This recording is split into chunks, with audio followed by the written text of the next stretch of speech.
America में 9/11 हमले को अंजाम देने वाले दुनिया के सबसे खतरनाक आतंकी उसामा बिन लादेन के बेटे को लेकर एक बड़ा खुलासा हुआ है। हमजा के बारे में दावा किया गया था कि वो 2019 में अमेरिकी हवाई हमले में मारा गया था, लेकिन अब खुफिया रिपोर्ट से पता चला है कि वो न सिर्फ जिंदा है बल्कि उसने कथित तौर पर अल-कायदा की बागडोर भी संभाल रखी है। नमस्कार, मैं हूं आपके साथ प्रेरणा कौशिक और आप देख रहे हैं एनबीटी इंटरनेशनल। आतंकी उसामा बिन लादेन के बेटे हमजा अब पश्चिम में नए सिरे से हमला करने की योजना बना रहा है। क्राउन प्रिंस ऑफ टेरर के नाम से मशहूर हमजा बिन लादेन अब अल-कायदा को फिर से तैयार कर रहा है। उसकी देखरेख में अफगानिस्तान में आतंकियों के लिए नए ट्रेनिंग कैंप स्थापित किए गए हैं। उसामा बिन लादेन के मारे जाने के बाद कहा जाता है कि आतंकी संगठन की कमान संभालने के लिए अल जवाहिरी के साथ हमजा काम करता था। अमेरिका और अन्य पश्चिम देशों पर हमला करने के लिए हमजा का ऑडियो और वीडियो मैसेज सामने आने के बाद उसको मार दिया गया था, लेकिन तब उसके मारे जाने का स्थान और तारीख स्पष्ट नहीं की गई थी।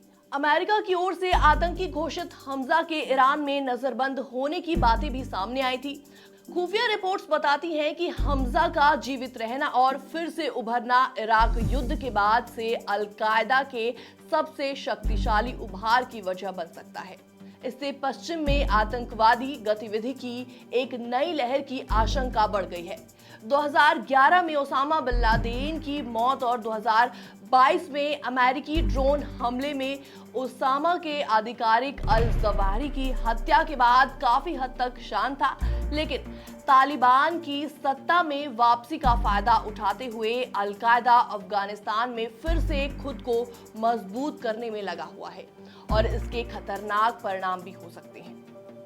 उसामा के बेटे हमजा बिन लादेन को आधिकारिक तौर पर अमेरिका द्वारा वैश्विक आतंकवादी के रूप में नामित किया गया था और माना जाता था कि ईरान में वो नजरबंद था।